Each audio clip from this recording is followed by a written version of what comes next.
S, ಈಗ ಇದೇ ತಿಂಗಳು 12ನೇ ತಾರೀಕಿಗೆ ಬಜೆಟ್ ಅಧಿವೇಶನ ಇದೆ. ಆ ಸಂದರ್ಭದಲ್ಲಿ ಏನಾಗಿದೆ, ನಾವು ಈ ನಿರಂತರ ಸ್ವಾತಂತ್ರ್ಯದ ನಂತರದಿಂದ ರೈತರ ಹೋರಾಟಗಳ ಮುಖೇನ ಎಲ್ಲ ವಿಷಯಗಳನ್ನು ಸಮಸ್ಯೆಗಳನ್ನು ಬಗೆಹರಿಸಿಕೊಳ್ಬೇಕು ಅನ್ನುವಂಥದ್ದು. ಯಾಕಂತಂದ್ರೆ ಪ್ರಜಾಪ್ರಭುತ್ವಕ್ಕೆ ಅಪವಾದವಾಗಿ ಕಾರ್ಯಾಂಗ ವ್ಯವಸ್ಥೆಗೆ ಮನವಿಯನ್ನು ಈ ತನಕ ಕೊಡ್ತಾ ಇದ್ವಿ ನಾವು.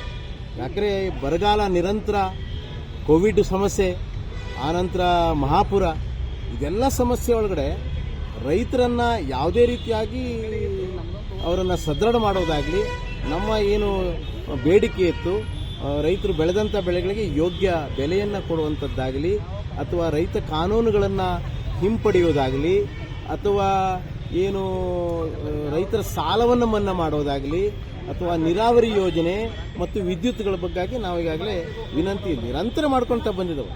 ಈಗ ಹೊಸ ರೀತಿಯಾದಂಥ ಆಯಾಮ, ನಾವು ಯಾರಿಗೆ ವೋಟ್ ಹಾಕಿದ್ದೀವಿ ಪ್ರಜಾಪ್ರಭುತ್ವ ವ್ಯವಸ್ಥೆಯಲ್ಲಿ ಅವ್ರ ಮನೆಗೆ ಹೋಗಿ ವಿನಂತಿಯನ್ನು ಮಾಡುವಂಥದ್ದು. ಇನ್ನು ಮುಂದಿನ ಪ್ರಕ್ರಿಯೆ ಅದೇ. ಅದು ಈಗ ನಾವು ಬೆಳಗಾವಿ ಜಿಲ್ಲೆಯ ನಮ್ಮ ಬೆಳಗಾವಿ ನಗರದ ಹೆಚ್ಚು ಕಡಿಮೆ ನಮ್ಮ ಸಂಸದರು, ಎಲ್ಲ ಸಚಿವರು, ಶಾಸಕರ ಮನೆಗೆ ಹೋಗಿ ನಮ್ಮ ಮನವಿಯನ್ನು ಏನಿದೆ ಒಂದು 7 ಅಂಶದ ಇದಿದೆ. ಮತ್ತು ಇಲ್ಲಿ ಬೆಳಗಾವಿ ಸ್ಥಳೀಯ ಬೂಡಾದ ಸಮಸ್ಯೆ ಇರಬಹುದು, ಅಥವಾ ನ್ಯಾಷನಲ್ ಹೈವೇ ಸಮಸ್ಯೆ ಇರಬಹುದು, STP ಸಮಸ್ಯೆ ಇರಬಹುದು, ಆನಂತರ ಬೈಪಾಸ್ ಸಮಸ್ಯೆ ಇರಬಹುದು, ಕಿಸಾನ್ ಖಾಸಗಿ ಮಾರ್ಕೆಟ್ನ APMC ಸಮಸ್ಯೆ ಇರಬಹುದು. ಇದೆಲ್ಲವನ್ನ ನಾವು ಅಲ್ಲಿ ಮನವಿಯಲ್ಲಿ ಮಾಡಿಕೊಂಡಿದ್ದೇವೆ. ಅದನ್ನ ಇನ್ನು ಮುಂದೆ ನಾವು ಯಾರಿಗೆ ವೋಟ್ ಹಾಕಿದೀವಲ್ಲ ಅವ್ರ ಮನೆ ಮುಂದೆ ಹೋಗಿ ಕೊಡುವಂಥ ವ್ಯವಸ್ಥೆಯನ್ನು ಮಾಡಬೇಕಾಗ್ತದೆ.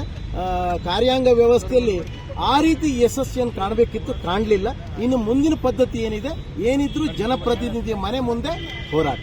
ಧನ್ಯವಾದ. ಸರ್, ಪ್ರಕಾಶ್ ನಾಯ್ಕ್, ಕರ್ನಾಟಕ ರಾಜ್ಯ ರೈತ ಸಂಘ.